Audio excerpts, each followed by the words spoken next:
Okay, so as a personal trainer of many different types of clients, the number one thing that I get asked by people who are athletic from a goal standpoint is I want to learn how to jump higher. And that's a really great goal to have. I can give you the ballet dancers best, and ballet dancers / fitness professionals best exercises in order to get those high jumps that you want. There's a couple of different methodologies that us as ballet dancers use in order to really be able to get really, really high in the air so that we can look really impressive. So there's a couple of different things that you want to do. There's 3 different ways of doing it and 3 different exercises that go along with it. Number 1, fitness professional would say get your fast twitch fibers going and synced up with your core and the timing of your arm. That's number 1. So for this one, I would get the fast twitch fibers of your glutes connected to the lumbar fascia all the way up through and then driving through the arms, obviously a knee drive, but I really try, if you've got good form, I wouldn't do this first if you don't really know what you're doing, but touch the ground, making sure that your knee is behind your toes. If you pitch forward, it's going to be really hard on your knees. You're also going to have less force. There's a lot of glute work back there, and you're only going to have it if you're a little bit farther back. From here, you touch the ground or kind of come close to it or touch your knee from here. Everything goes at once. Your opposite arm and knee are going to drive straight up like Superman, and as you come down, the same thing happens. You're just going to eccentrically contract, just like you're walking opposite arm and leg. So it looks like this. So you start nice and low, and then all at once, you're just going to power up, like you're trying to straight shoot up to the ceiling. Pop. As fast and as high as you possibly can.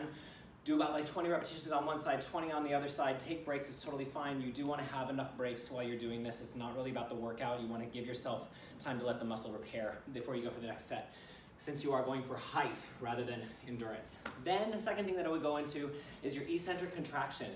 Really, really getting the core back and engaged, because your jump is only as good as your landing, and that is definitely true no matter what kind of jumping you're doing, whether it be ballet or basketball. So what I like to do for this one, very simple, toes straight forward. You do one long eccentric contraction. That's where the muscles are lengthening, lengthening, lengthening, low down. From here, you're going to go into a jump and kick your butt with your hamstrings, with your heels, pop. And then from there, you're going to immediately rebound, like very little eccentric contraction, and then you're going to do a tuck, so your knees come up to your chest. Pop, okay? The timing of it is important.